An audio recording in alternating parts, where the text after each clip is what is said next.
Why are there so many shows starring Muppets and dozens of movies too? They said they'd watch everyone and they mean it. It's something that they've got to do. So now they've pledged you a lifelong commitment. The Muppets, Matthew and Sam.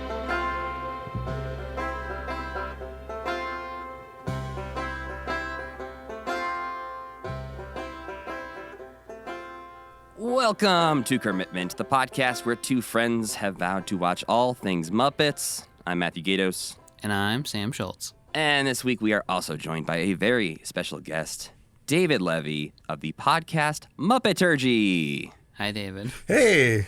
Since some of the listeners out there are probably new to Commitment, I just wanted to jump in and sort of lay out what we do here, because we do things a little wacky, because we've decided we're going to watch everything for some reason. And so what we do is that we go back and we're trying to watch everything that the Muppets have ever done that we can find on the internet. And, you know, whether that's a TV show appearance on a talk show, whether that's Jim Henson walked by in the background, we will try to find it and try to watch it. But we do this in chronological order, meaning that we started way back in the spring of 2021 talking about Sam and Friends. And now we're up to the fall of 1981. So this week, as we discussed the fall of 1981, we didn't watch anything. We decided, we know what we're going to have a guest on. We're going to make him read 465 Muppet comic strips. Those are the Muppet comic strips that exist on Muppet Wiki. That may not be all of them. It most likely isn't, because there's certain dates that are clearly missing from the timeline on there. But there's also a surprising lack of information about these Muppet comic strips and how many there were in total, when they took breaks, if they took breaks, anything about that, which, you know, for a daily newspaper comic strip, I don't think anyone's writing a full visual history of these things. I don't think they're taking a lot of breaks either, though. They usually take like a week off around Christmas and maybe one other week during the year. Yeah, but there's like months missing from the comics that are on Muppet Wiki. So we are not saying this is the comprehensive Muppet comic strip episode where we've read everything that exists, but we have read all the ones that we could find, which if Muppet Wiki's only got those, chances are those are also the only ones that have been preserved for the internet. But these strips started running in September of 1981 and ran until May 31st of 1986. So we're covering a huge chunk of time here, but we wanted to talk about them since they started during the period that we're covering right now with the rest of our stuff on Commitment. David, is there a particular reason that this is the episode that you're guesting on? You know, in addition to Muppets, I also really like comics. And so I figured that this was the least like what we do on my own podcast. So it wouldn't be double dipping. True. That makes sense. No singing in this one. Right. Lots of mud wrestling, though. Lots of mud wrestling. Surprisingly. What the hell's going on? Well, before we get into too much of that, David, would you like to introduce yourself to the Commitment audience? Like, you know, who you are, what you do, what's your history with the Muppets, and maybe if you have a current favorite Muppet. God, that was so many things at once. I'm David Levy. For these purposes, I am most notably one of the co-hosts of the Muppeturgy podcast, which started around the same time as Commitment. Unlike Sam and Matt, we are just going through the Muppet Show one episode at a time, and really diving in deep to who are these people, who are the guest stars, where do these songs come from, what was going on in the world at the time of these episodes. So it's a little bit of a different approach, but we're having fun, and because we're only doing one a week, we are not burned out on them yet. We're also significantly behind where Commitment is because we're only doing one a week. Are you really not burned out on them, or do you like the Muppet Show? Yeah, and now Okay. we're in the middle of season 3, which is probably still at the point where it's getting better and better and better. Yeah, that's true. So that helps. But also, you know, I'm not watching ahead. So watching this once a week, and actually we're now moving to a bi-weekly schedule. So only watching 2 episodes a month is closer to how it's meant to be watched, and I think that helps a lot. I think the lens you're watching it through, with the music being like on the forefront, is really interesting too. Because I think the thing that I got burned out on was that so much of it was music. But I think if I had used my brain more and been like, oh, interesting, why did they choose this song? It would have been more fun. Yeah, the flip side is that while you spend hours and hours and hours every week watching stuff, we spend hours and hours and hours researching stuff, which can be fun and also can be like an oh shit moment the day before we're supposed to record. And it's like, Oh boy. Don't worry, David. We have made the mistake of also having hours of research after hours of watching. So when we plan on watching 3 episodes in a week, and then I'm also researching all 3 of those episodes. Yeah, there's definitely a lot of late night Saturday nights of like, well, I guess I'm staying up late to research these episodes of The Muppet Show. Yeah. familiar, yes. So yeah, what is your history with The Muppets? So I am of the age that I was born during the original run of The Muppet Show, and some of my earliest memories are watching the later seasons when I was a wee tot. And probably beyond that, first in reruns and then with some of the VHS compilations that came out. And I just really took to it. I have also real strong memories of watching the Muppet Babies because I was like the exact target age for that. And it just sort of never went away from me. I remember when I got into college, I wrote an essay that was an application to like the freshman arts program all about how the Muppets Take Manhattan is sort of like a foundational myth for how I understand the world. And look at me now. I am working in the theater as a grown-up. So it's, You're like, all I have to do is put on one play and I'll be on Broadway tomorrow. Exactly. So, it's always sort of been a thing for me that never really went away. The very first website I ever built was a Johnny Fiamma fan site when Muppets Tonight was on the air that I built on Prodigy. Wow. This is amazing. How deep can you really go on a Johnny Fiamma fan site? Yeah. Well, so this was as Muppets Tonight was airing, so it's like every episode there was like an update about what Johnny and Sal were up to and what were it's actually very proto Muppeturgy. It's like, what were the songs that they were singing? And it's funny because at the time you couldn't really do research on the internet because the Wikipedia didn't exist yet, and it was just very, very basic stuff. So some of the information that I posted was definitely wrong, or like I would ask my parents, they'd be like, "Hey, who wrote this song?" They'd be like, "I don't know. I remember this guy singing it," and so I'd like put that guy's name there. And Whoa. I mean, we do falsifying information on the internet. I know. We do that shit all the time where we're like, I don't know, I think it's this. Yeah, but we can Google it while we're doing it now. It's a different world. It's a different world. Did you really like Johnny Fiamma, or? I did. I mean, I was a weird teenager, Yeah. I think as the kind of kid, first of all, my dad is a huge Frank Sinatra fan. So I think that like as a kind of kid who grew up with that kind of music in the house, I just thought it was hilarious to have this sort of like clueless, smarmy old man singer Muppet in the midst of all the other chaos. Like it tickled me. And I wrote to Bill Beretta, and he was very kind and sent me like the only photos of Johnny and Sal that existed at the time, so I could scan them and put them on my website. Wow. Cool. Yeah, it just never went away. I guess maybe it's Muppets Take Manhattan, but do you look back and do you have a current sort of, if you had to pick, what is your favorite piece of Muppet media that you would maybe recommend to people if they've never watched Muppet things? Like, what is your go-to piece of Muppet media? I mean, Muppets Take Manhattan is the one that I return to myself the most. It's the one that means the most to me. I don't know if it's necessarily the starting point for everyone that I would hand out, but that's kind of what I like about the Muppets is that over the last 50 years, they've done enough different kinds of stuff that depending on what someone likes, there's probably something that's good for them. I haven't seen Muppets Take Manhattan. You're in for a treat. I'm saving it. Yeah. Yeah, I'm excited for that one. When I was not that long ago editing together my Tick Tick Boom Muppets Take Manhattan compilation, whatever you call that thing, mashup. mashup, yeah. I know every frame of Muppets Take Manhattan at this point because I was just going through like, there's got to be a clock in this movie somewhere that I can just line up with the clock in the Tick Tick Boom trailer. And relevant to what we're about to talk about, at the time Muppets Take Manhattan was in theaters, Marvel Comics released a 3-issue adaptation on their Star Comics line of Muppets Take Manhattan.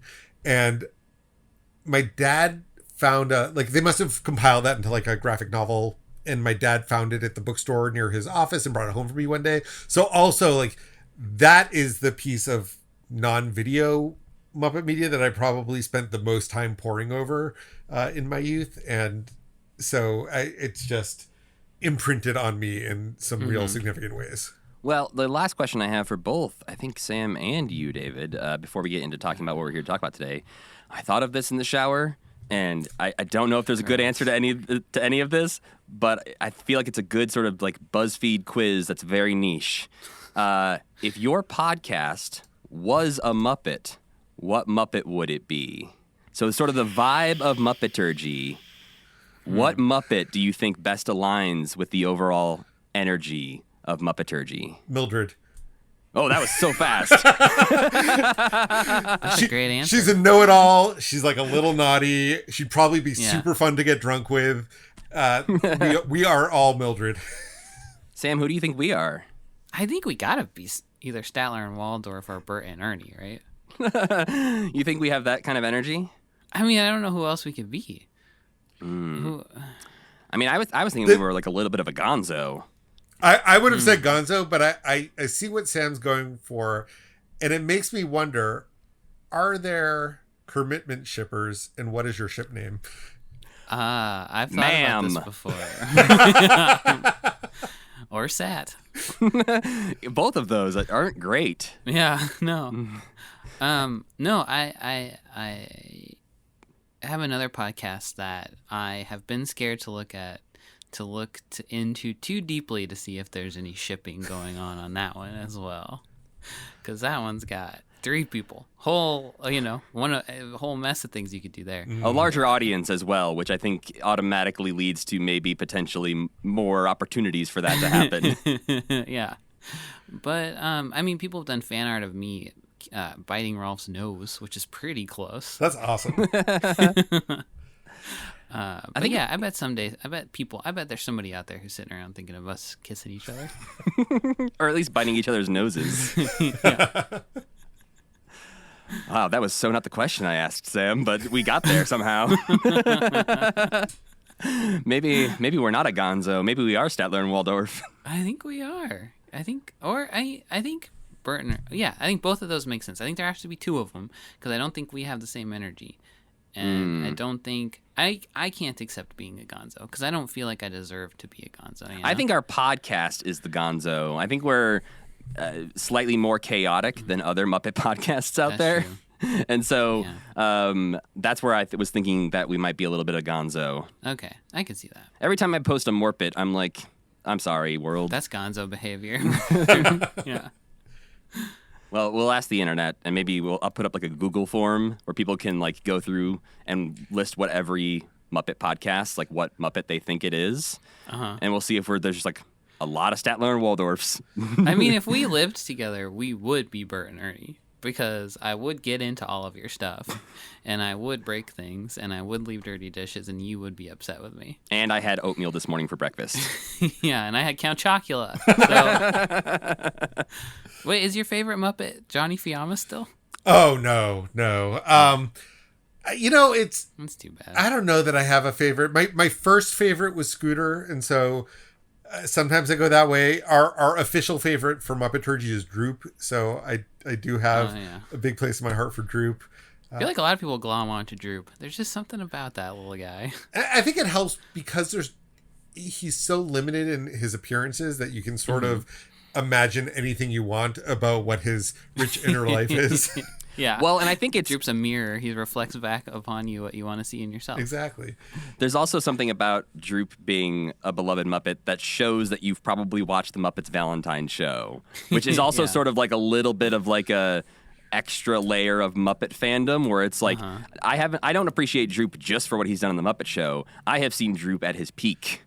Yeah. True. And also, I'm very much a Muppets Tonight defender, and Droop sort of morphs into a different character named Nigel on Muppets Tonight, who I also really like. So I think it's sort of a 2-for-1 there. That's very confusing. Why did they use a puppet they've used before and a name they've used before? I don't know. Jim was dead. There was chaos reigned. Yeah. They were just scrambling. They're like, I don't know this and this. Is this a thing? Help. All right, well, Sam, I guess it's time to ask you, what did we read this week?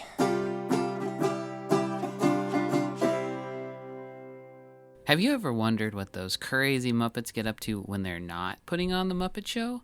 Well, within the Muppets syndicated comic strip, which ran from September 1981, right after The Muppet Show ended, until 1986, cartoonists Guy and Brad Gilchrist have provided the answers. You'll swoon to Kermit and Piggy yelling at each other over dinner while also possibly co-parenting Robin. You'll thrill to Fozzie and Gonzo going skiing a lot for some reason. You'll scratch your head in confusion over the ambiguous line between Rolf and Dr. Bob. Like, Rolf's still the piano player on The Muppet Show, but Dr. Bob seems to be a real doctor. Is Rolf's full name Dr. Rolf Bob? And finally, you'll scream as you realize that Kermit spends much of these comic strips dressed exactly like John Arbuckle. To summarize the arc of the strip as a whole, it starts off as something much more Muppet Showy, with the setting being mainly the theater and the gags revolving around performances. Skip forward a few years and you'll find the Muppets doing the same thing as many of your average comic strip characters, complaining about the weather, golfing, going to the shrink. Hell, Kermit even hates Mondays. Yeah, he hates Mondays multiple times, and I was like, Yeah. Come on, guys. Yeah, you can't do that. That one's taken. Somebody's already doing that. So before we get into talking about these, we should mention, just in case you are wondering, about Guy and Brad Gilchrist, the brothers who created these comic strips. We want to mention up front here that Guy Gilchrist, if you go looking up information about him on the internet, has been accused of sexual and physical assault and stalking by his former assistant after he put up an ad looking for a new one.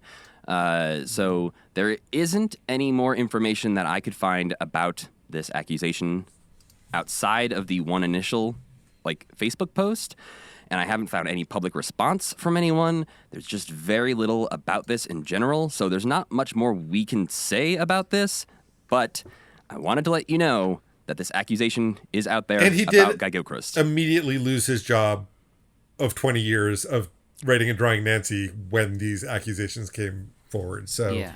Yes, and in the announcement about him losing his job on working on Nancy, there was a slight mention of Harvey Weinstein by the person who was writing about, hey, Guy Gilchrist is losing his job, and they happened to slip in a Harvey Weinstein reference in there, in reference to Guy Gilchrist. So, yeah, it's one of those situations that there is just no information beyond those two events, that there was accusations put out there against him on Facebook, and then he immediately lost his job that he had for over 20 years working on the comic strip Nancy. And I think it's worth noting, just because a name you might see pop up in the world of Muppet fandom and Muppet things when you're out there looking for things, is Garrett Gilchrist, who is the son of Guy Gilchrist, is responsible for a lot of the restorations that you can find on archive.org. He is very big into restoring old media, specifically Muppets. And so a lot of the older things you can find on archive.org from laser discs or old rips of all this stuff that the best quality things you can find, Garrett is responsible for those. So the Muppet genes got passed on. But I also wanted to mention a couple other things that were happening in the world of the Muppets before we get into talking about the comic strip specifically. First, in July of 1981, the team held their second International Children's Show meetings with Michael Frith, Jerry Jewell, and now bringing in Bonnie Erickson. Because at this point, in May 1980, is when the christening of Jocelyn Stevenson's son happened, where the idea was first seeded that, hey, Jim, you should make a show internationally for children. And he was like, that sounds like a good idea. And then in March of 1981, Jerry Jewell, Jocelyn Stevenson, and Michael Frith met with Jim to work up the most basic concepts of the series, which at the time Jim was calling the Woozle World. And now, caught up to July 1981, they decided to have some more meetings held over 3 days with Jim and some of the other people who have been involved already. But now they're adding in Muppet designer Bonnie Erickson and her husband, Wade Harrison. Following up those meetings, Jerry Jewell, Jocelyn Stevenson, and Michael Frith spent a few weeks at Jim's Hampstead house in England, figuring out what the Fraggles were, where they lived, Michael Frith said it was the most intensely creative time that he had ever spent on anything. And these sessions resulted in settling on the name Fraggle being used, although at the time it was Fraggle Hill was the planned name, and listing out all the details they had decided about the Fraggle world, from the size of the characters to the contents of the Doozer's work belt. And then the following month after that, the group got back together to start discussing the actual storyline of the show, changed the name from Fraggle Hill to Fraggle Rock, and the result was a booklet that they put together that they used to sell the show to describe it to other writers and designers in a straightforward manner, which obviously worked because a year and a half later, they're premiering Fraggle Rock. We got Fraggle Rock. And I wanted to say, I'm showing this to Sam and David right now. The book, Jim Henson's Fraggle Rock, The Ultimate Visual History, has a lot of this information in it, but it also has recreations of their early drafts of notes and scripts in there. So, like, you can... That's cool. You can flip through the Woozle World, outline. What a stupid name. I mean, at some point, someone must have pointed out that woozles are already a thing in Winnie the Pooh and they can't use it. Right. I think that's probably exactly what happened. One of the... Also, it lists out, like, Woozle World, the Woozle World, and one of the other ones is Woozle Woozle. They were just like... Woozle Woozle. They were just throwing shit at the wall, being like, I don't know, Woozle Woozle? Maybe that's a show. And the other thing, surprisingly, that's happening in the world of the Muppets, kind of, at this time. Notably, Jim wrote it in his journal, so I wanted to mention it. On July 29th, 1981, Jim wrote, Prince Charles marries Lady Di. Ah. Again, this is mostly just notable because Jim decided to write it in his journal. It does come But- up in the comic strip. Yes, surprisingly also, they mentioned that. But also worth mentioning because Jim and David Laser invited then Prince, now King Charles, to be on The Muppet Show back in 1977. They got a response saying His Royal Highness is already fully committed for next year and no further commitments can now be considered. That would have been a horrible episode of the Muppet Show. Yeah, because it also says in the letter, there's a copy of the letter on Jim's Red Book that you can read, that they were going to give him full creative control. No. But they also wrote up some letters of invitation that were going to be written from Kermit and Sam's point of view. They never sent those, which is a shame, but you can... Like Sam the Eagle? Yes. Not me. Not you. Okay. You were not alive by negative 10 years. Oh, yeah.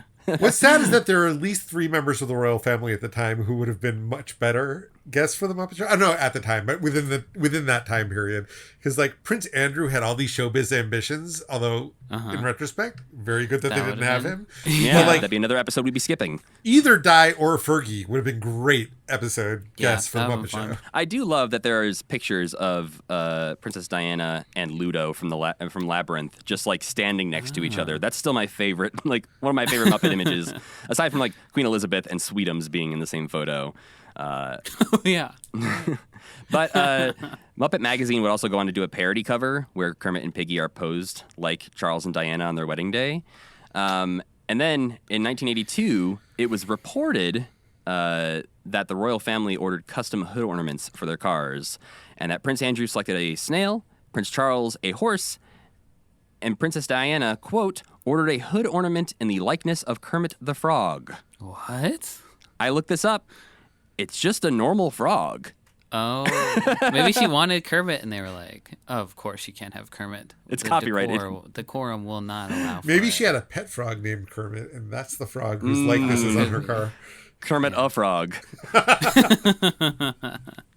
But yeah, so I was really excited to like look up and verify if Princess Diana had a Kermit the Frog hood ornament. Turns out, no, she just had a regular frog hood ornament.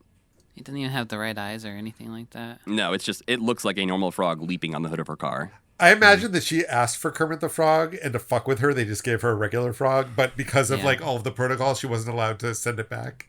I can't wait for that episode of The Crown. You know, it looks funner than I was expecting. But He that's is going not a like Kermit. this. I think it. I'm Look at gonna that share my face. Screen so David can see it. Oh, window. That's Kermit. I think that's Kermit, man. I'm gonna push back on this one. I don't think that's... Wait, that's not it, is it? Yeah. Oh. Oh, that's This is not definitely the one Kermit. that... This is not the one that came up when I was Googling. So she had multiple frog hood ornaments. She had a couple. That one looks less Kermit. That's the one I saw. She I had think a it's Ford maybe just if you're looking at it from the back, it doesn't look like him. But if you're looking at it from the other side, it very much does look like him. Maybe. You know what? That might be a Kermit. It's just skirting copyright laws. Yeah, it's like an uncanny valley Kermit, I think. But you could convince me that that's Kermit now that I see those photos. I think he's got the eyes and everything. He's got some more personality to that face than a normal frog Yeah. would. Yeah. All right. Well, there we go, everyone. Well, look, I was right about something. Add it to the Oh, list. look, I was right about two things. Earlier, I think I will have cut this, but David mentioned that Beaker is not present in the comic strips. Wait, is that yeah, Beaker man. behind Miss Piggy where you can only Read see 'em and eyes? weep, David. I don't know. I'm not sure that I buy that is Beaker. There's nobody else it could be. We can't This see is his all the hair. main That's literally like the guys. most default Muppet eyes and nose combo. Look at how straight his head is, though. Nobody else has a head that But straight. I mean, I'm what, on your what about side. those eyebrow ridges? Like Beaker doesn't have ridges. He's got over a his hat eyes. on because it's winter. They all have hats on because it's winter. Don't laugh at me. I'm right. You might be right. We'll give you this one. 2 in a row. So, getting into the comic strips, the first question I wanted to ask both of you is, what did you expect from these, and did they live up or match your expectations? I think what I expected was to see many of the Muppet characters from the Muppet Show doing both the kind of things that they did on the show and also expanding their world beyond the theater. And it sort of lived up to my expectations in that we did see them both on stage and beyond the theater. It was fewer of the characters than I would have guessed. And that may be a function of the fact that we didn't have every single strip. So I'll give them that. But also, I would say that in at least half, if not more, of the strips we read, it didn't feel specific to the writing didn't feel specific to the characters. Like they were just delivering sort of generic punchlines that anyone could put on like a crappy stand-up comedian or a generic comic strip about a family. So that was a little disappointing. It felt like they didn't quite nail who these characters were, except when they did. I have almost exactly the same thoughts. I think this is pretty much exactly what I was expecting it to be, but I wrote down, at first I was like, oh, it's interesting to see what characters they have glommed onto in this. Mostly thinking of like Bo and Robin being two who don't really, like Bo's in the Muppet Show a lot and Robin isn't in it as much, but it was interesting to see them kind of extrapolate their characters a little bit. But then by the end it was just like Kermit, Bo, Piggy, Fozzie, Robin. It was kind of like, this is a little bit boring. I don't need to read about these guys anymore. I want to see Bunsen and Beaker or Sweetums or something like that. Especially because I think the cartooning is very cute, and I wanted to see more of the characters drawn in that style. But this is just like any other comic strip of this time that's kind of just trying to like do the same thing that every other comic strip of this time is trying to do. But a little bit less funny, I would say, overall. Yeah, I am a madman, and I built a spreadsheet to list so that I could check off boxes for each and every single one of the 465 that I read, and I could take notes on any that I wanted to take notes on. Wow. And I also highlighted ones that I thought were good enough to mention specifically. I highlighted 5% of the 465 strips. So that's only like 21 of these strips where I was like, those are worth mentioning. I highlighted 8. I think that's the same hit ratio you get with like Family Circus or something, though. I don't think disagree. it's under par. I think it's just a bummer, and like what David said is like these felt sort of like generic in so many ways. Yeah. Of like these are, you could swap these out for a Garfield and Nancy. Like these are like Wizard of Id maybe even in some cases, and it's just like yeah, whatever. Like that could be any character complaining about like, oh, the news today on TV or whatever they're complaining about. Yeah. It's Kermit also- sings a song about sports or something. What the hell was that? Kermit doesn't care about sports. And there are some just like really surprising omissions. Like Dr. Teeth is barely in this at all. Like we get Yeah. more Janice and a little bit of Floyd and a little bit of Zoot and no Dr. Teeth. That's super weird. And like we almost no Beaker, almost no Bunsen, no New Zealand, who like, I know we don't really miss him, but given how prominent he is in other stuff, that felt weird. The strangest thing to me is that there is a rat that is visible a lot, often silent. He does speak a few times, never identified as Rizzo, at least in the strips that we saw. No, I don't think so. But yeah, it's there are some interesting like sort of character-based moments in here that I think are worth unwrapping. The fact that it sort of like makes Fozzie and Gonzo roommates at certain points was interesting to think about, and also just the unhinged horniness of Miss Piggy in these comic strips was a little alarming because like she's obviously quite into Kermit on the Muppet Show and everywhere else. But the degree to which she is horny in these comic strips and the innuendo in some of these comic strips did catch me off guard. I think that's also increasingly how Piggy becomes throughout the 80s. Like, when you get to the Muppets Take Manhattan, like, that is her primary motivation in that film, is that, like, she wants to nab Kermit. And so I think that this is probably part of a bigger evolution of that character that's going on. And it's just, at this point, we're sort of reading ahead a little bit of where you are when you're watching. Yeah, I didn't have a problem with Piggy. I thought she was kind of I liked her in this comic strip, sort of. Yeah, I think my only thing was like her two storylines are either I want to have sex with Kermit or I want to eat pizza. Yeah, She eats so much pizza. Relatable. Hell. Yeah, couldn't you say the same of most people, Matt? Most people, that's true. Yeah, I liked the way that, like, I think one of the more interesting parts that does deepen the Muppet lore a little bit is her relationship with Kermit. And, like, that's on the Muppet Show, it's such a confusing relationship because it changes episode by episode, basically, as to, like, how much Kermit is into it. Or, like, in some movies, he loves her. In some TV shows, he loves her. In some things, he despises her. But I thought this one kind of, like, I don't know. This one kind of, like, towed the line in a kind of an interesting way. I think it's also interesting to think about it in the context of what David was saying of the timeline of this is such a broad timeline that things do change quite a bit for the Muppets in general for between 81 and 86. Yeah. So whatever the public like view on Kermit and Piggy was in 1984 would have probably affected the way that they were writing the comics. Right. And you get a little taste of this because the comic strip introduces the Muppet Babies like a full 7 months before they're actually introduced in the Muppets Take Manhattan.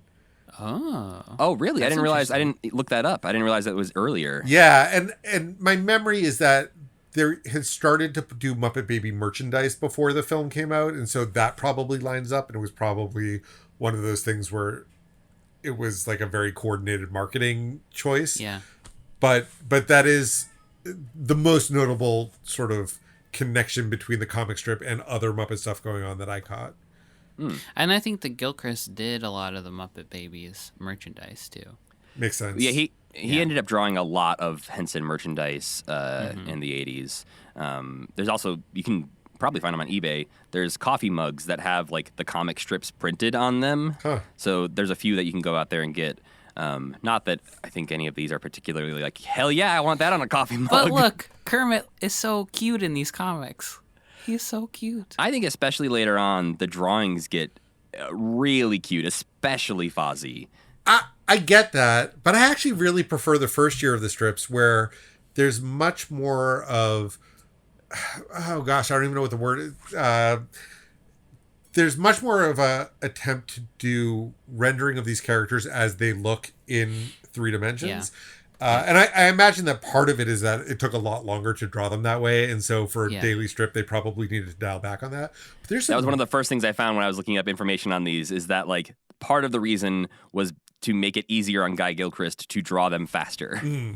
But like, you know, there's a strip from September 25th, 1981, if anyone wants to go look it up on Muppet Wiki, where it's a bunch of the Muppets. Oh, there's New Zealand.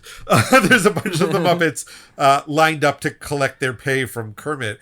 And it's just, they're so beautifully rendered. And like you don't even see Sweetum's face. You just see like the bottom half of his body, but you know it's him because it's just so like richly detailed. And during this time, they do more interesting things with the lettering. They do more interesting things with the frames where like sometimes the action extends beyond the frame of the square that they're in. And all of that sort of goes away as the strip progresses and becomes a little more gag based and just relies on fewer lines to tell the story. I almost wish this was like 2 different series of comics because I enjoy them, I think, for different reasons. Because I really enjoy the art style of the later ones. And I feel like if I was buying the weekly newspaper in the 80s, seeing those cute little Muppets being generic newspaper comic strips, like I'd be fine with like reading them that way. But I think if I was going to get a big, like, those giant Calvin and Hobbes collections of each and every one of these, and if I was going to, yes, precisely, if I was going to read through one of those, I would prefer the earlier ones with their style and just their overall tone if I was going to read a bunch of these back to back. So you highlighted ones that were baffling? Is that what you said? Both of you? Or? I highlighted ones that I felt like I liked more than the others. Same. Or that I felt like were worth mentioning for some other reason, which I think really only the one I highlighted like in the most bold, like we have to mention this one, is from August 14th, 1982, when Kermit and Fozzie take Robin to Disneyland for his first time. Yeah. Because they say Robin wants to bring home a souvenir, and Robin is dragging a giant mouse trap. He's going to kill Mickey. He's going to kill, trap, and bring home Mickey Mouse. Yeah. That's one of those where, in the context of Disney now owning all of the Muppets, hit a little funnier than I would have even back in 1982. But yeah, I guess, did you guys have some that stood out to you the most as like, oh, this one, clearly my favorite of all of them, actually made me laugh out loud? I don't think any of them made me laugh out loud. I had a couple that I got a couple chuckles.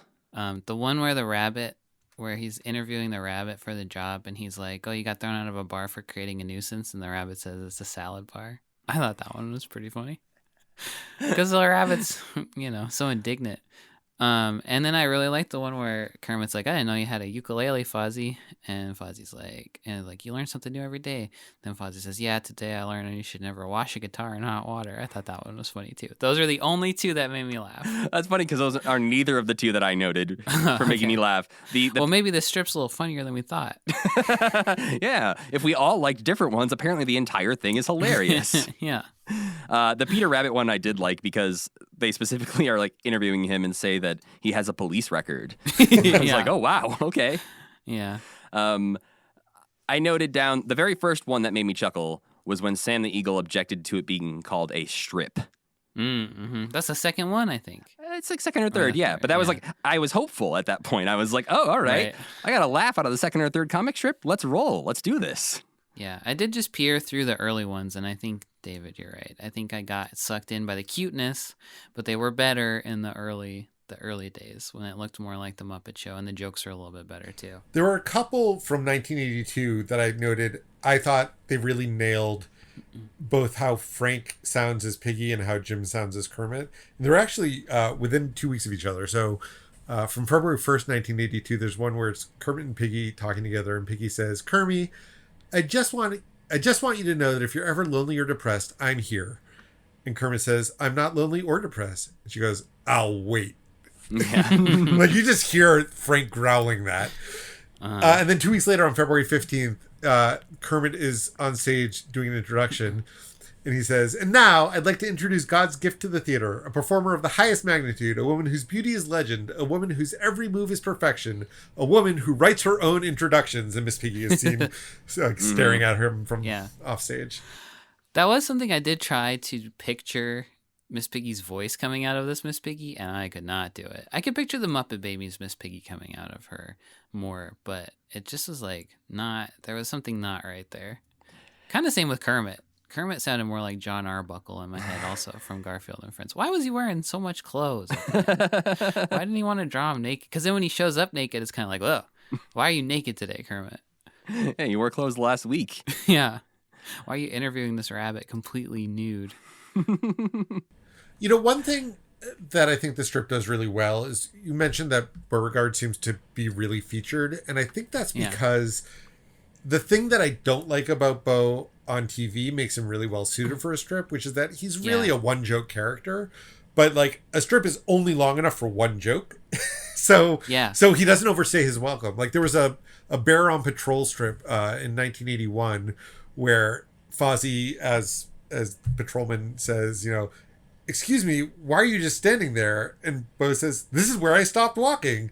Like that's such a good Beau joke that doesn't need any context. And if that conversation went on even a word longer, you'd be like, all right, get this guy off my screen. But it's perfect for a strip. Me and Matt texted about exactly the same thing where I was like, oh my God, I think I like Beau in these comic strips because he is like, his Amelia Bedelia-ness works so well.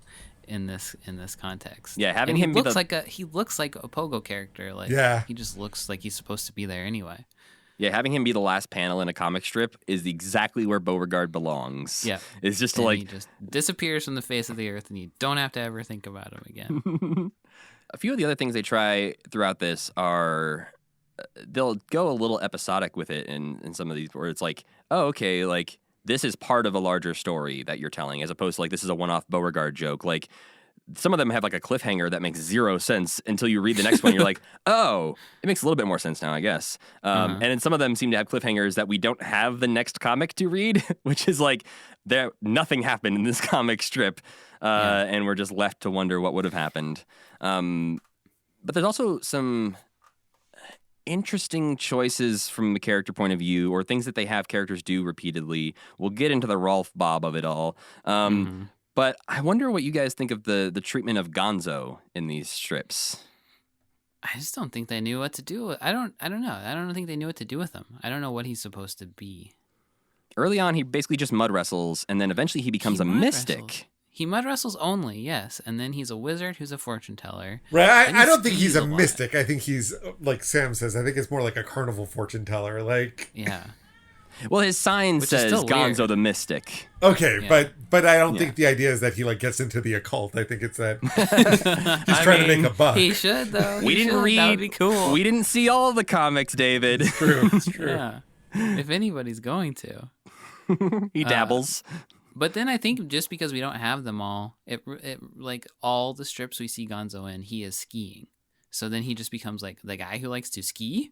I think that was maybe just like the rise of ski culture in the 80s of like, Snow Did Bunny. only crazy people ski or what? Is that like a thing? I mean, I don't think it was limited to that.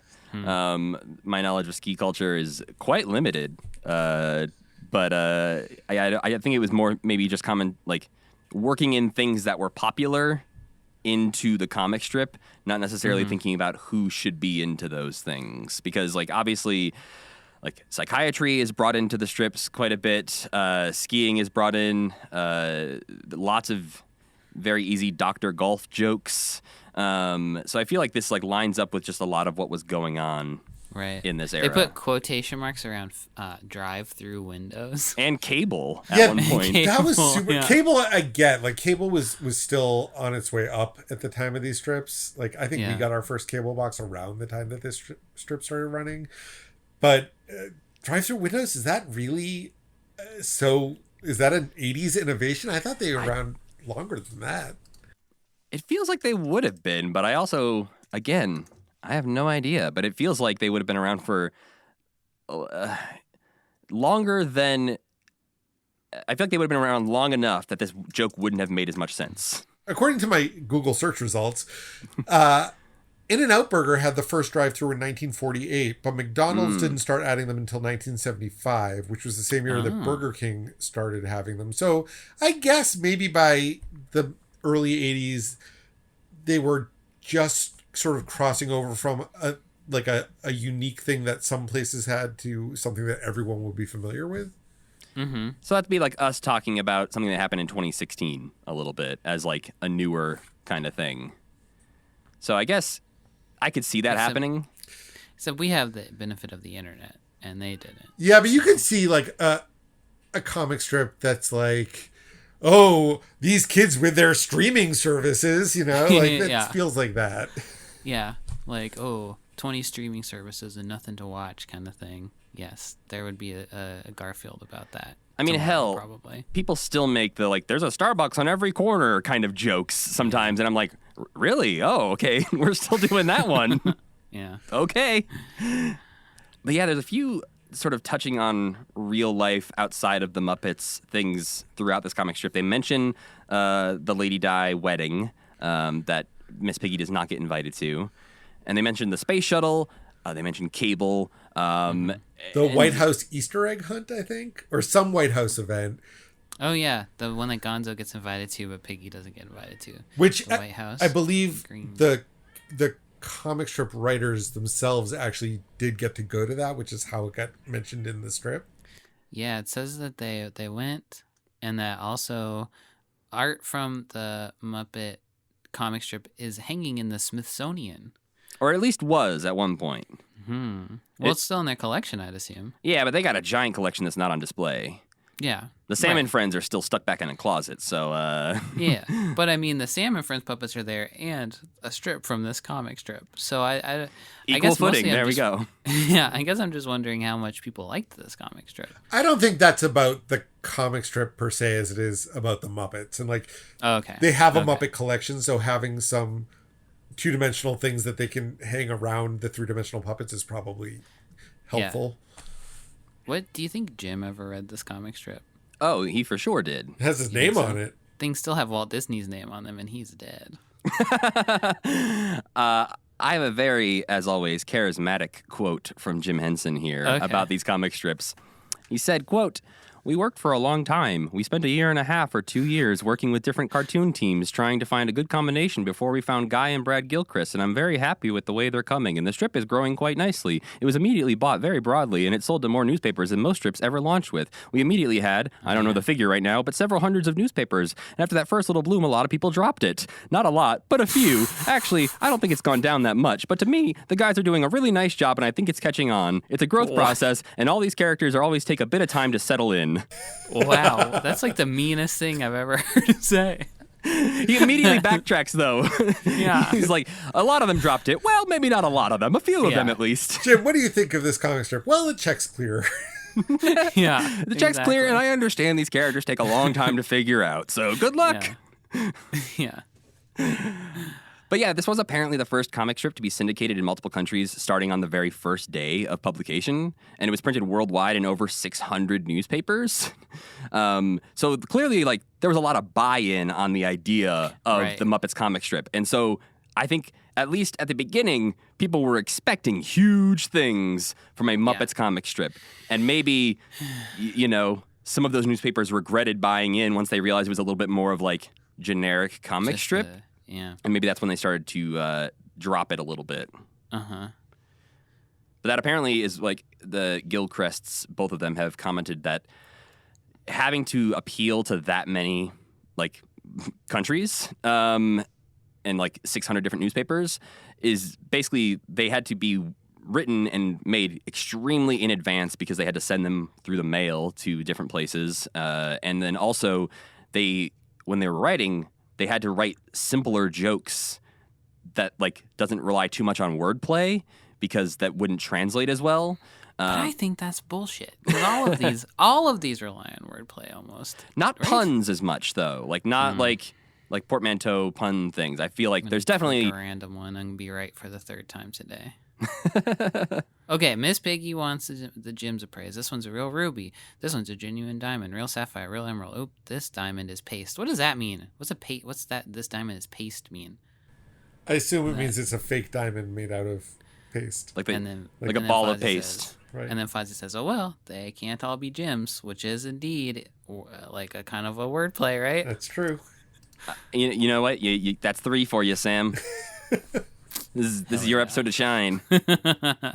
There is speaking of like you're talking about the paste gem joke. There's a joke in here that I wanted to ask you about because I don't understand it at all. Ooh, I have one too, But specifically for David. Oh, interesting. Yeah. But there is one near the end of the run where it's pretty enlightening because we find out that Piggy has in-laws of some kind. Oh God, this is the first strip I have because I don't know what she's talking about. Also, Yeah, and so she says the difference between an in-law and a relative is about $8,000 a year. what's that mean? So the context here is that she's making dinner, and Yeah. they're asking how come this is so fancy, and I think the idea is that you need to put your best foot forward with your in-laws because you have to impress them in a way that you don't for your blood relatives. All right, I'll take so that. she's spending $8,000 extra a year on dinner for them. That's That's what the it is? joke, yeah. Yeah, so once you get in-laws, you're okay. spending more money every year on fancy dinners. That's stupid. But that does raise a good question. Like, who are these in-laws? Are these Kermit's parents? Are they married? What's going on here? Was Piggy Yeah, that was previously really married? Confusing. Or is she currently married and stepping out on her husband with Kermit?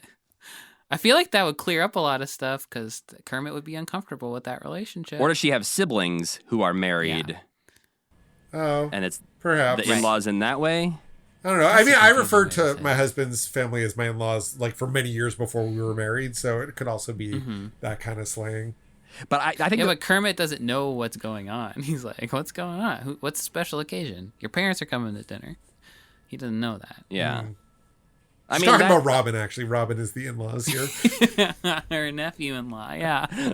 who I do have to say, Robin is extremely cute throughout these, and there's a handful of these strips where they just like, there's no joke. It's just a very cute comic strip that's just cute to be cute. I hated those. Oh, I loved them. They were a That's nice sick. relief. That Those feels made me like going want for the puke. Snoopy market. Like they were trying to get Yeah. whatever the Muppet version of happiness is a warm puppy that they could put on T-shirts and pillows and stuffed animals. And Yeah. See, I was in, like, I think after reading, because I was extremely not smart about the way I consumed these, I waited till about 2 days ago and started reading through all of them. And so I spent 2 evenings reading through all 465 of these strips back to back to back to back to back. And when I would hit something that was different, I was like, sweet release. I mean, that's also sort of how I read them. And to be clear, 465 strips, that's like, what, 2,000 words? Like, that's like reading like one essay you wrote for a class. Like, Yeah, that's that's not not too a bad. huge lift here. No. But I think it's sort of it reminded me of when we watched like 2 hours of 8-second commercials for this podcast. And, 2 hours of your life, not a huge chunk. But when it's spent like reading or watching 8-second long commercials back to back to back to back, at a certain point, you start like glazing over and you're just like, I don't even remember what I was doing a half hour ago. Right. Yeah, but those have a set amount of time that it takes to watch, and these you can just be like 2 seconds, great. 2 seconds, great. Got it. But they are designed to be read at a cadence that is once a day, not once every 2 Yeah. seconds. Well, some people are just better at reading than other people, I guess. Sam, trying to get another famously win? the reader of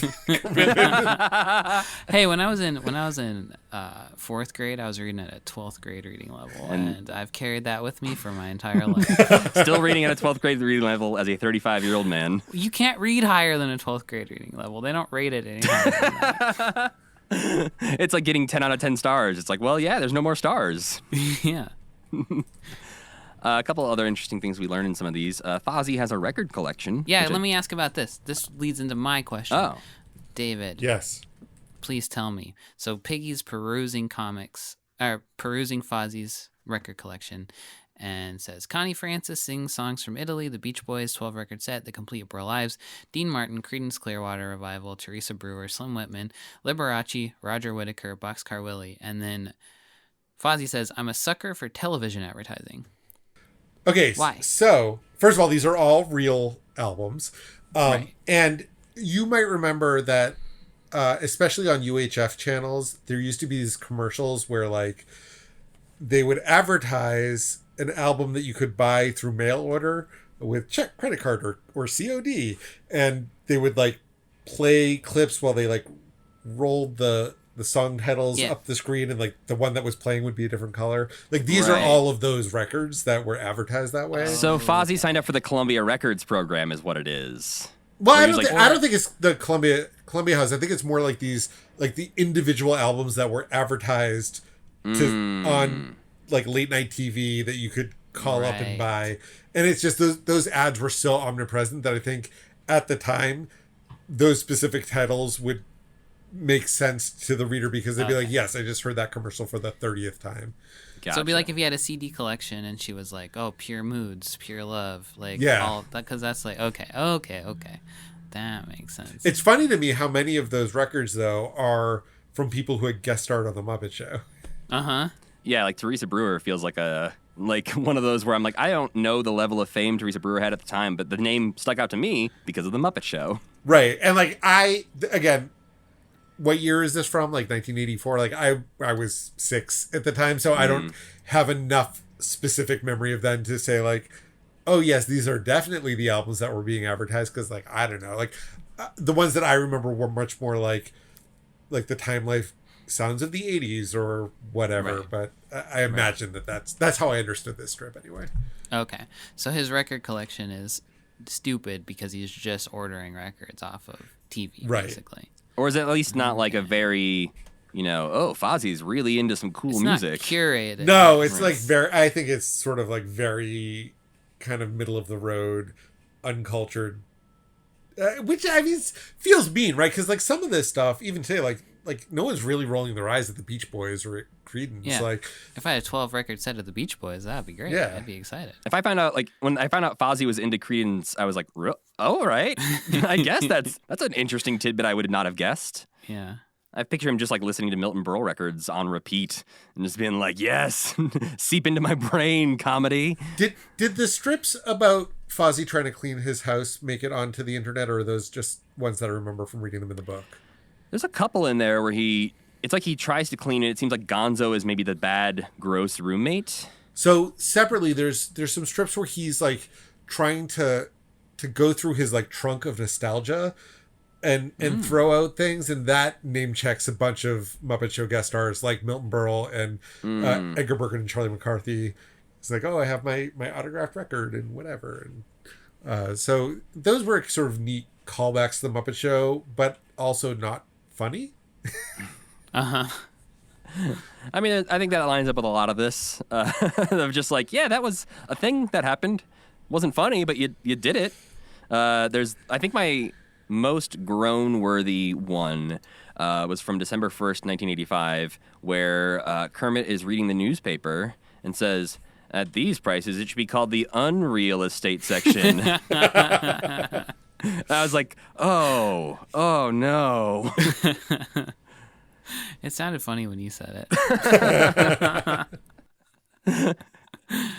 And what's going on with Dr. Bob? Oh, yeah, we need to talk about Dr. Bob, who, as Sam mentioned, is very confusingly sometimes a real doctor who's out trying to get money off of people and also golfing all the time, and is also seems to be a psychiatrist and not like a surgeon anymore. Oh, he's both. There's actually a strip, and again, I apologize, this might be one that wasn't on the internet, but where Janice comes in and says, I have a patient who has a toothache and needs a tooth extraction. And he says, Janice, I'm a surgeon and I'm a psychiatrist. I'm not a dentist. And she says, well, he's got $50. He's like, bring him in.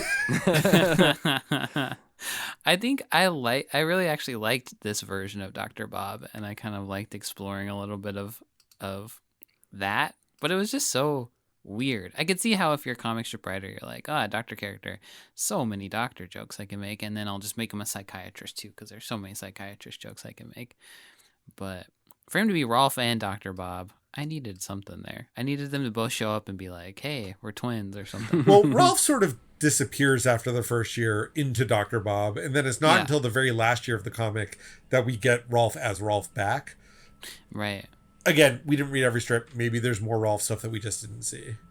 Yeah, it's worth noting here the strips that David was referencing that didn't make it online. There is a handful of books that they put out in the 80s that are compiling a lot of these strips. They also do not compile all of the strips, and they are not in the same order, I believe, as they are in the newspapers. And I think a lot of the later ones, especially, are not compiled into some of those. No, it's the opposite. They didn't start doing the books until 1984, and they really lean on the later strips. Okay. Which is, understandably, like, our tastes are different from the actual creator, because I know Guy Gilchrist has commented and said, like, he's embarrassed of those early ones. And so I think it makes sense that if you're putting a book together of maybe the creator's favorite ones. Oh, I was like, who's joining our call? Oh, it's another there he Beaker. is again. You've just been searching for Beaker this whole time. Oh, look at that. All right, I rescind my Beaker comment. And Bunsen and Beaker are also perfect comic strip characters. Yeah, and I have to wonder, are there a lot more of them that we just didn't get online? Yeah. Because it seems like a missed opportunity. Yeah. Little did you know, David, this was a gotcha podcast. Yeah. Our fourth guest ever, and we're already a gotcha podcast. Well, listen, you know from listening to Muppeturgy that we love nothing more than when someone knows more than us and writes in to correct or clarify something. So we love to learn. That's fun. We learn a few other things about the Muppet universe in this. There is a Muppet Junior High shown off at one point where Fozzie gives a talk at the Muppet Junior High Career Day. Mm-hmm. And we have a a moment where they're digging up fossils, and there's a Mupposaurus mentioned. So clearly there's some sort of ancient dinosaur version of Muppets that died off at some point. There was a mass extinction event in the world of the Muppets. Uh-huh. And Kermit says at one point that Gonzo was raised by a family of rich eccentrics, and that's why he's so weird. And obviously, we're not going to say these are all canon about these characters, but it is. There's some big swings in the world of the Muppets as far as what's going on and why these characters are the way they are. There's one where Robin's like, "Where did I come from?" And I was so excited for an explanation of who the hell Robin is, but none is to come. Maybe Kermit would have just been like, well, my mom's old coat and some ping pong balls. Yeah. Well, when a mommy frog has a lot of eggs... And she doesn't like this one so much, she ships him off to his uncle. Yeah. You can take the annoying one. There's one in here which felt like a little of the times kind of commentary where Kermit is talking about how Robin's in the Frog Scouts and how, boy, things sure have changed since I was little. Robin just got his merit badge in Pac-Man. Which, again, feels like the kind of hacky joke that was probably in every single comic strip about a family. Yeah, like that day there were 5 other ones. Well, I feel like did we're like his actual little Pac-Man merit badge, though. I feel like we're also still like making jokes like this about like esports people who Yeah. are like Kids are playing Fortnite. They're getting their merit badge in Fortnite. Yeah. You can take the exact same strip and put it like out today and just replace Pac-Man with Fortnite, and the joke would still be like relevant to at least the boomers who are reading that comic strip. Scoutlife.org. Top 5 merit badges to help you win that Fortnite victory royale. Are these real merit badges or Fortnite It's an merit badges? article on the Boy Scout newsletter about what merit badges you can get in the Boy Scouts to get better at Fortnite. I hope it's like building a house merit badge or something like that. It's like, look, you can Wilderness build. survival, first aid, pioneering, orienteering. Pioneering really is a badge that you would help you in Fortnite. Pioneering is like building log cabins. So Oh, well, yeah, all right then. That's all you do, you fool. One thing that jumped out at me is that other than that one time when we see like the bottom half of Sweetums, we don't really see Sweetums throughout the strip. But Yeah. we see Thog a number of times, which See, thought felt like a personal easier to attack draw. on Sam. Yeah. He did show up, and I was just like, this dude didn't show up in the Muppet Show that much. Why does this guy... I would love to see like what kind of spread the Gilchrist had to be like to pick out their Muppets and like what their reference material was. But yeah, maybe they just had a lot of pictures of Thog and not as many pictures of Sweetums or something. Especially at this point after there've already been 2 movies where, you know, Sweetums is very memorable in It's the very Muppet prominent. movie, and Yeah. Thog is basically written out of the company at this point. Yeah. Sweetums is pretty memorable in Great Muppet Caper too. I don't It's remember like- that. He's in the... Okay. What is he doing? Okay. Oh, okay. I was laughing because it sounded like you guys had a little comedy routine going, but I know that was not not the got intention. mad in like a Abbott and Costello way. Where it was like, he's in the a movie opening sequence where he's right. the one who like all the bad stuff is happening to, who like falls in a manhole and stuff. What must be a giant manhole if Sweetums can easily fall into it? Well, they have to make them bigger in the Muppet universe because they got to get Muppets down there sometimes too. I feel like there's probably a lot of like Bruno the Trash Man looking guys Yeah. who are fixing the sewers in the Muppet Yeah. universe. Very pear shaped fellows. Do you think they get along with the Doozers, or are the Doozers like just very annoying to them? I mean, I feel like the Doozers like are really they- annoying to a lot of people, like Yeah. in the real world. If you like, Oh, somebody built a tiny skyscraper right in the middle of the sewer. What do we do? you eat it, Sam. That's what you Yeah, do. I guess we get some Fraggles in here. I always thought these things tasted like Funyuns. What? The Doozer sticks. I thought they That's taste what like I always radishes. Isn't that what they I'd say say? they're supposed to be made from radishes, I believe, but I also like picture them like sort of like rock candy. I know there's Just a very for some good reason, episode in the new Fraggle Rock series where they changed the recipe. And it does not go well. It's not as good. Yeah, That's which funny. it actually feels like a little bit of commentary because they introduce like a pink slime into the Doozer sticks, and one of the Doozers is like, we need to test it before we put this in there," and the other Doozer's like, "Man, it'll be fine," and then everyone hates the Doozer sticks. Wow. Yeah, the new Fraggle Rock is amazing. I highly recommend to anyone who hasn't checked it out yet. I'll watch it in 10 years. when we catch up to it in our podcast time. One thing I want to, I think there's some potential merch to be made based on one of these comic strips. At one point, Gonzo is going to ride on a rocket. He wants to ride a rocket in a perplexingly horizontal comic that is like flipped 90 degrees that you have to like. I didn't even bother flipping it or my computer. I turned my head. I turned my head, yeah.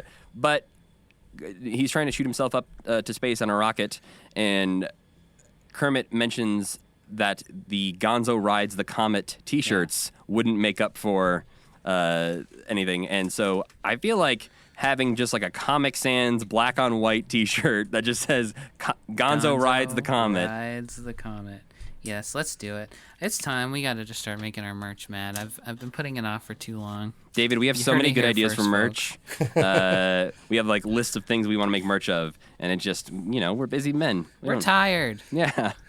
And Sam's the one with the illustration prowess, so... You're really good at Photoshop, though, so you should just do all of them. Listen, you already have the enamel pins, so you're steps ahead of us. There are a couple other ones I wanted to point out just so that way, like, I don't know, they made me chuckle or they were interesting, and there's not much to say about them, but there's one where Kermit's just, like, eating a grapefruit from January 1982, and he gets the grapefruit squirting in his eye and says, "Hell hath no fury," like a grumpy grapefruit. I kind of like that one. Okay. That was a weird moment of Muppets eating fruit, but the fruit is also alive. Yes, that's a great great point. Unsettling. We imply that a lot on the Muppet Show, where like Swedish Chef is hanging out with a lot of like tomatoes and vegetables that are alive, but we don't necessarily see him chop them in half. They're never quite prepared. Yeah. There are a few times that the strip sort of skirts that line, like Miss Piggy threatens to send all of Gonzo's chickens to Kentucky Fried Chicken. Yeah, she calls Colonel Sanders. Yeah. There's another one that seemed like it was setting up a format that I think, again, would have worked with sort of the fantasy elements that we discussed earlier, but just didn't go anywhere. There's a Great Moments in Muppet History presented by Kermit as like this host, and they show like the climbing of Mount Everest. And that seemed like the perfect way to sort of handle this kind of thing, or at least bring that format back. And as far as the ones we can read on Muppet Wiki, I never saw that format again. Yeah, that's the only one. And the last one I just found adorable is one where the whole strip is about Kermit just talking about his favorite pen. That was a very weird one. Yeah, because then like Robin wraps it up by just saying that like, here's my favorite crayon. And Fozzie's like, it must run in the genes. But I guess it makes sense if you're a cartoonist who's just looking at your pen all day long. You're like, this pen kicks ass. I bet everybody loves pins as much as I do. All right, well, that does it for the Muppet comic strips, which means, of course, that it's time for our Muppet of the Week. This week's Muppet of the Week, I'm going to keep it to a brief one here because, one, we're running out of Muppets to discuss that we've seen on screen at this point. I bookmark my Muppet character encyclopedia to like mark all the ones that we've already discussed so I can flip through it and see which ones don't have a mark on them. There's not a lot left in there to discuss. But one who was surprisingly important for a very brief period of time is Miss Mousy. Oh, yes. The always bonneted sweet mouse who was one of Kermit the Frog's first romantic interests, even before Miss Piggy showed up. Mm-hmm. For those that don't know, Miss Mousy debuted in 1974 in the Muppets Valentine Show, where she was being wooed by Kermit, but, notably, ends up running off with Droop instead. Oh, yeah. Droop in a leather jacket and a motorcycle. In a motorcycle, yeah. Droop probably really thought he was going to be a star.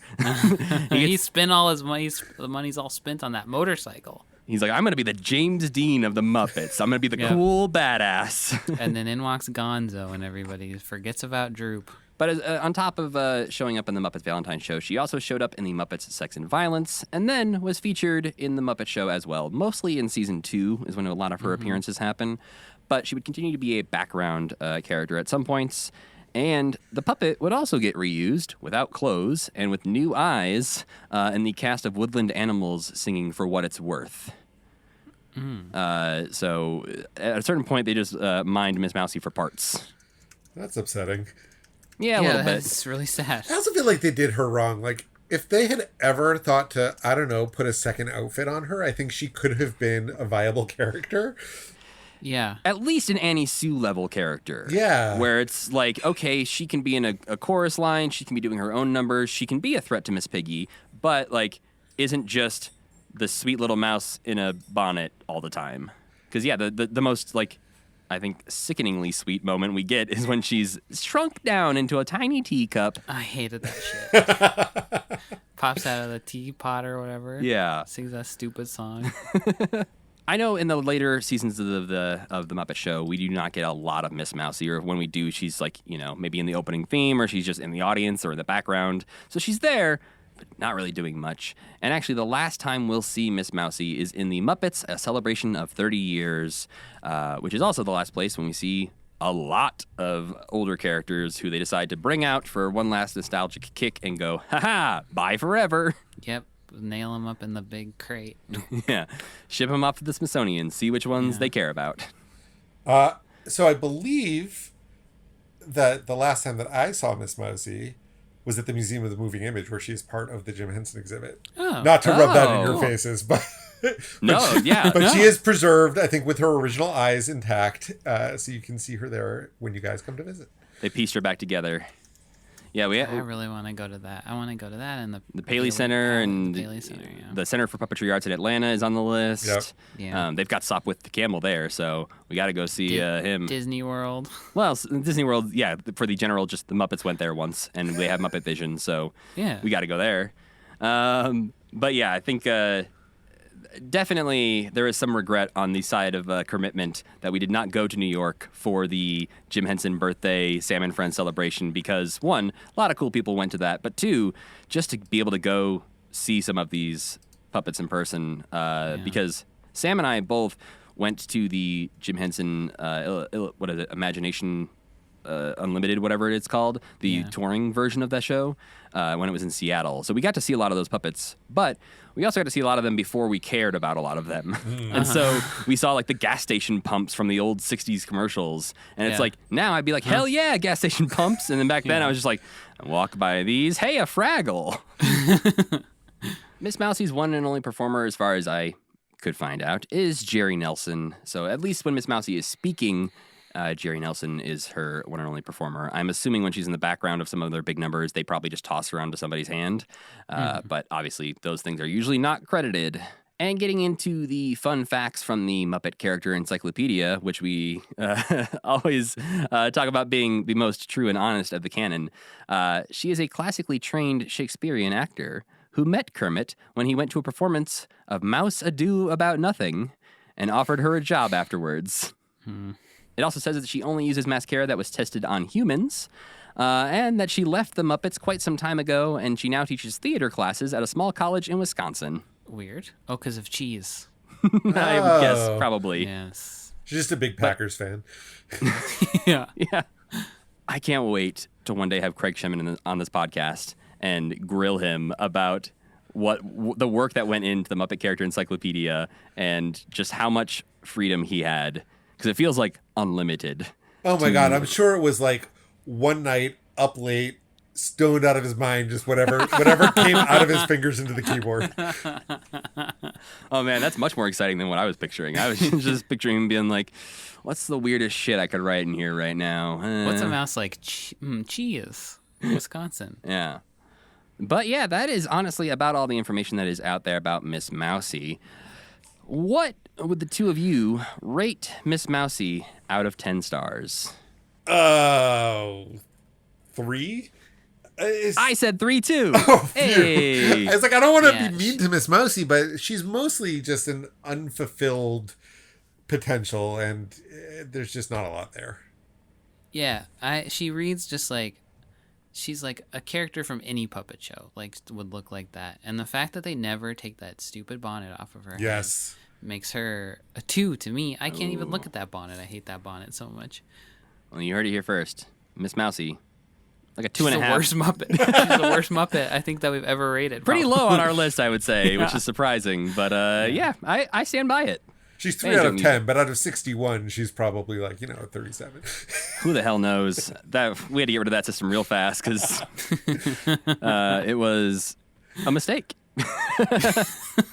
I couldn't keep track of the percentages of anything. I was like, I don't know, 20, 40, what's good?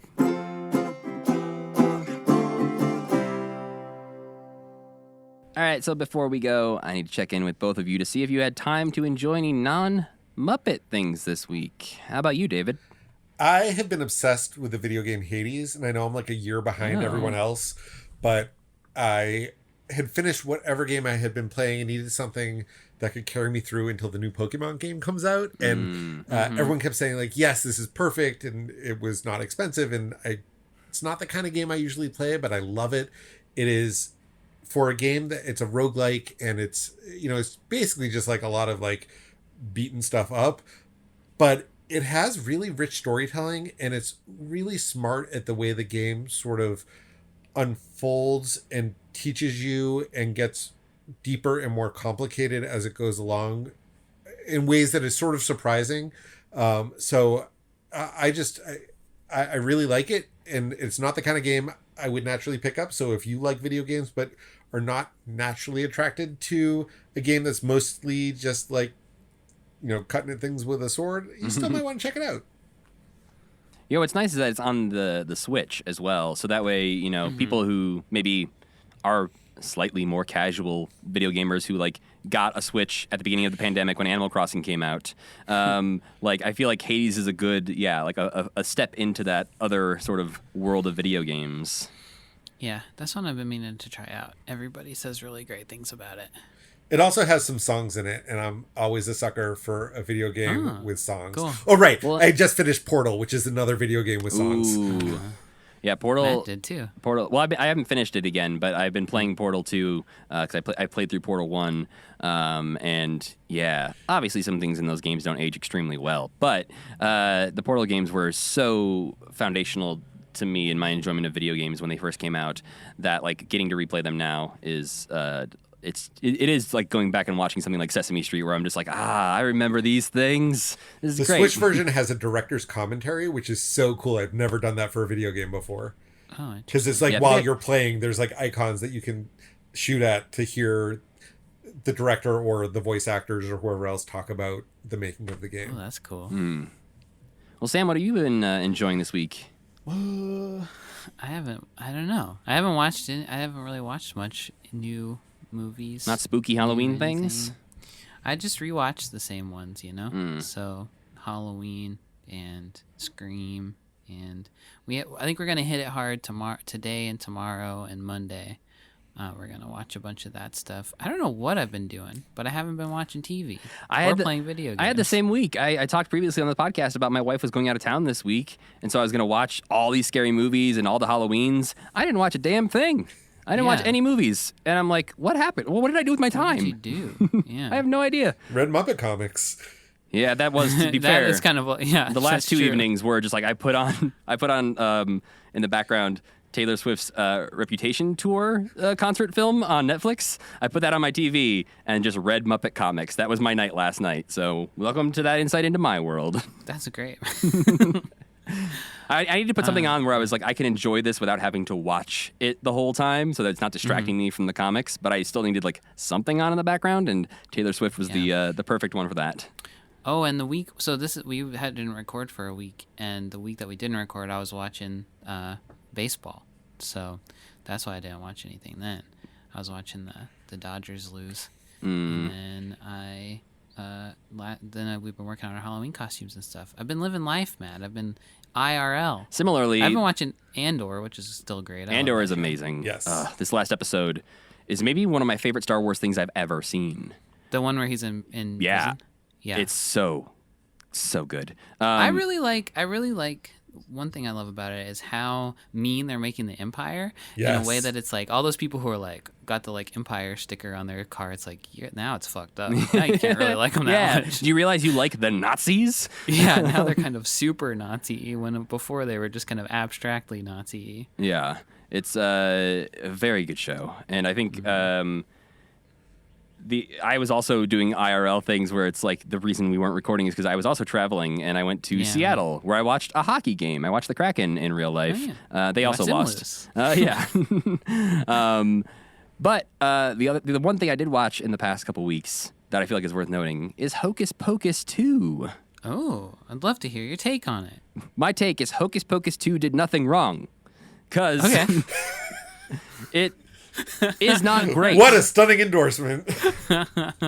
It is not great. It is not the best movie you're going to watch this season. It's not, in my eyes, as good as the original, but obviously, nostalgia-tinted glasses here. Yeah. I watch Hocus Pocus every year pretty much since it came out.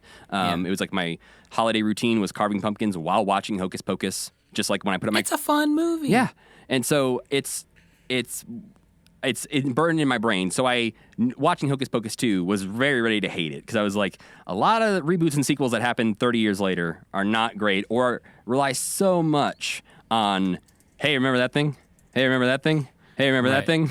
That it gets really annoying. Don't got Omri Katz. Don't got Thora Birch. What are you doing? Yeah, a surprising lack of cameos, actually, in it that I kind of expected some people to pop up. There's a confounding moment where they show some people watching Hocus Pocus. What? They wanted to pay tribute to Penny and Gary Marshall, and so they just showed people watching TV when the devil, Gary Marshall, is arguing with Penny Marshall, his wife character. And so it's like, it could not be from Hocus Pocus in the context of this movie. But we know it's from Hocus Pocus, so it's very bizarre. And there's also two characters who dress up as the devil and the wife with the curlers in her hair for Halloween inside the movie. So it's a weird reality. But that said, I had a good time watching it. The blatant Walgreens sponsorship aside, which is bizarre, they walk up to a Walgreens and it holds for like 5 seconds on the Walgreens sign of like, we've made it to Walgreens.